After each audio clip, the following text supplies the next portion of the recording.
सीमा अच्छी लग रही है ना जिन लोगों को, तो महाकाल बाबा करे, मेरी माता रानी करे, उनकी बहन, उनकी बेटियां, उनकी बहुएं बिल्कुल सीमा हैदर बने। क्या माता जी, ये क्या बोल रही हैं? माता जी, आप क्या बोल रही हैं? गलत भैया, बकवास नहीं, बाइक मत लेने आया करो, सच्चाई सुना करो, तुम सच नहीं सुन। लीगल रास्ता तो पाकिस्तान वाघा बॉर्डर का ही है और अभिनंदन को भी आपके थ्रू वहीं से डिपोर्ट किया गया था भारत के अंदर।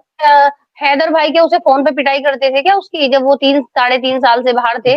ये दुश्मनियां चाहे जितनी भी हो, आपका मुल्क आपको प्यारा है, हमारा मुल्क हमें प्यारा है, लेकिन सर पैसा आ रहा है। जिन लोगों को कभी भरपेट खाना नहीं मिला, सीमा हैदर की वजह से अच्छी फंडिंग आ रही है।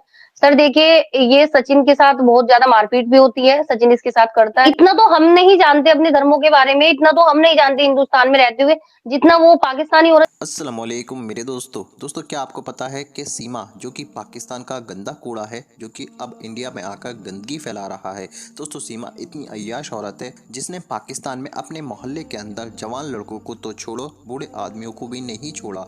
जी दोस्तों, आज मेरे पास पाकिस्तान से सीमा के मोहल्ले से एक बहुत ही बड़ी खबर निकल कर आई है। जी दोस्तों, सीमा नापाक अय्याश औरत की ये खबर ऐसी है जिसको सुनकर आपको भी शर्म आ जाएगी। जी हाँ दोस्तों, एक खबर मुझको ऐसी मिली है जो कि बहुत ज़्यादा शर्मनाक है। दोस्तों, इस अय्याश नापाक सीमा ने पाकिस्तान के अपने मोहल्ले में ऐसे ऐसे गुल खिलाए हैं जिसको बोलते हुए और बताते हुए मुझको शर्म आ रही है। और आप भी ये खबर सुनकर सीमा नापाक औरत की शर्म की वजह से अपना सर झुका लोगे और आप इस सीमा को लानते ही दोगे। दोस्तों, आपने तो देखा होगा इस नापाक अय्याश सीमा को कि ये कितनी भोली भाली एक अच्छी औरत बनकर दिखाती है। इस नापाक औरत ने इतनी तेजी से अपना रंग बदला है इंडिया आकर, इतनी तेजी से तो गिरगिट भी नहीं बदलता। हैरानी होती है इस नापाक सीमा की चाल देखकर। दोस्तों, जैसे कि आपको ये बात पता है कि ये भगोड़ी औरत बेहुदा नापाक सीमा पाकिस्तान के अंदर किसी मोहल्ले के अंदर रहती थी, मगर इस सीमा के चर्चे पूरे पाकिस्तान में थे। जी हाँ दोस्तों, मोहल्ले के अंदर बच्चा बच्चा ये जानता था कि ये नापाक औरत सीमा कितनी बड़ी अय्याश औरत है। जी दोस्तों, एक खबर मेरे पास आई है इसकी अय्याशी की, और ये खबर मेरे पास बिल्कुल पक्की है। और इसके बारे में आप सब जब सीमा लाइव आए तो उससे कमेंट करके ज़रूर पूछना। मुझको पूरा यकीन है आपके सवाल का नापाक सीमा जवाब नहीं दे पाएगी। दोस्तों, आप सब सीमा से ये सवाल करना कि पाकिस्तान का वो गाड़ी का ड्राइवर कौन था जिससे तुम सचिन के साथ आने से पहले मिलने वाली थी। जी दोस्तों, इस सीमा का पाकिस्तान के एक ड्राइवर के साथ इसका चक्कर था और ये नापाक सीमा उस ड्राइवर से मिलने वाली थी, मगर मिलने से 2 दिन पहले ये सीमा इंडिया को सचिन के साथ भाग जाती है। और ये खबर खुद मुझको उसी ड्राइवर के दोस्त ने बताई है। दोस्तों, ये जो मैं आपको बता रहा हूँ वो बिल्कुल पक्की खबर है और ये बात आप खुद सीमा से भी पूछ सकते हो और वो इस बात का जवाब नहीं दे पाएगी कि वो ड्राइवर कौन था। दोस्तों, इस नापाक अय्याश औरत ने पाकिस्तान में मोहल्ले के अंदर किसी को नहीं छोड़ा है जिसके साथ इसने चक्कर और अय्याशी न की हो। इसलिए तो मैं ये बात बार बार बोलता हूँ कि ये पाकिस्तान का इतना गंदा बदबूदार कूड़ा है जिसने मोहल्ले के अंदर गंदगी फैला रखी थी और ये अब आकर इंडिया में गंदगी फैला रही है। मगर दोस्तों, अब ये ज़्यादा दिन इंडिया के अंदर नहीं रहने वाली, क्योंकि अब इंडिया के वकील गुलाम हैदर साहब को सपोर्ट कर रहे हैं। और आज एक वकील का गुलाम हैदर के साथ नया लाइव इंटरव्यू आया है जो कि बहुत ज़रूरी है आपके लिए देखना, क्योंकि इंडिया के वकील साहब का ये वीडियो देखकर आपको पता लग जाएगा कि सीमा का जो केस है वो कहाँ तक पहुँचा और गुलाम हैदर साहब के बच्चे कब वापस मिलेंगे। दोस्तों, ये वीडियो मैं आपको दिखाने जा रहा हूँ, मगर ये वीडियो दिखाने से पहले मेरी आपसे गुजारिश है, आज का मेरा ये वीडियो पूरा एंड तक ज़रूर देखना। और अगर आप मेरे चैनल पर नए आए हो, चैनल को ज़रूर सब्सक्राइब करना, साथ में इस वीडियो को ज़्यादा से ज़्यादा लोगों में शेयर ज़रूर करना। चलिए दोस्तों, पहले आप ये वीडियो देखिए, फिर आकर मैं आपसे बात करता हूँ।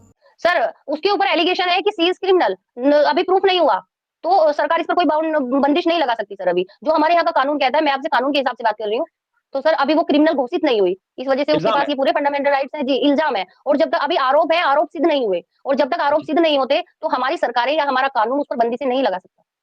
बाहर जाने की बंदी से भी इसलिए है जिसलिए उसके कोई सबूतों के साथ वो छेड़छाड़ ना करे, दूसरा उसकी जान को खतरा ना हो, कोई उसका मिसयूज ना कर दे या कोई उसे हार्म पहुंचाने की कोशिश ना करे, क्योंकि सर 80% लोग भारत के अंदर भी उसके अगेंस्ट हैं।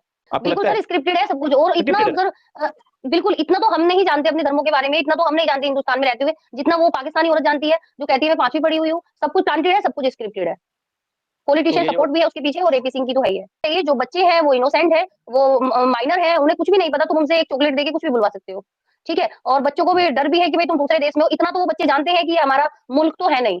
अब जो उनसे बुलवाया जा रहा है, उनकी माँ सपोर्ट कर रही है, एपी सिंह सपोर्ट कर रहा है, बच्चे बोल रहे हैं। और सर देखिए, ये दुश्मनियाँ चाहे जितनी भी हो, आपका मुल्क आपको प्यारा है, हमारा मुल्क हमें प्यारा है। कोई राइट नहीं बनता कि आप हमारे मुल्क के खिलाफ नारे लगाओ या हम आपके देश के खिलाफ नारे लगाएँ। बिल्कुल जी, जी, बिल्कुल। जी, जी, जी। सर मुझे इतनी तो नॉलेज है पूरी, मैं सिर्फ वही बात कहूँगी जिसके बारे में मैं जानती हूँ। रूमर्स होते हैं, अफ़वाहें होती हैं, मैं उनका समर्थन नहीं करती।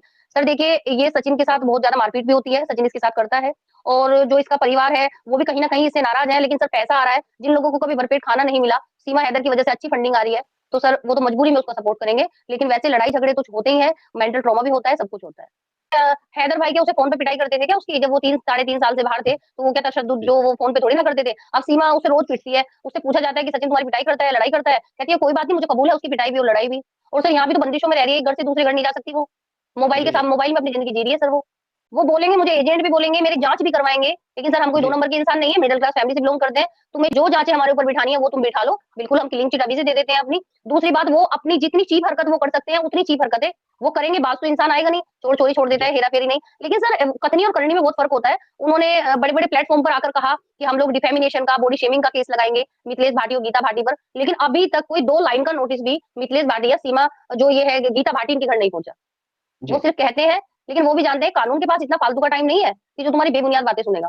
बिल्कुल, हैदर भाई को आना पड़ेगा, ये 100% सच है, लेकिन जो जब तक जो फ़ॉर्मेलिटीज़ है, जो बिना आए निपटाई जा सकती हैं, उसे हम निपटाने की कोशिश कर रहे हैं सर। अब ये सरकारी मामले हैं, थोड़ा टाइम लगता है, हम एक एप्लीकेशन डालते हैं, उसका जवाब भी 15-15 दिन में आता है। आपके वहाँ भी ऐसा होता होगा, हमारे यहाँ भी सेम प्रोसेस है। उसके बाद जब बच्चे डिपोर्ट होने का टाइम आएगा, जब बच्चे डिपोर्ट होंगे, उसके लिए गुलाम हैदर भाई को आना ही आना पड़ेगा। ऐसे ही यहाँ का कानून या यहाँ की सरकार या यहाँ की अदालतें ऐसे नहीं दादा-दादी के हवाले नहीं करेंगी, किसी एनजीओ के हवाले नहीं करेंगी, वो बच्चे हैदर भाई के हवाले करेंगी, उन्हें आना ही पड़ेगा सर।